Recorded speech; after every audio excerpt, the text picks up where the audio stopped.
ο αφανισμός των Τουρκαλβανών της Πελοποννήσου, η άνοδος και η πτώση των Λαλαίων.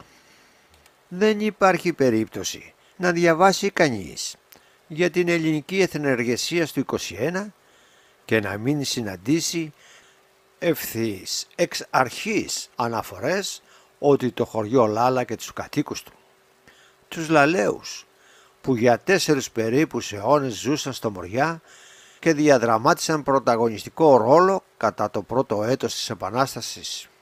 Άνθρωποι σκληροί και πολεμοχαρείς, όπως άλλωστε πρόσταζε η εποχή.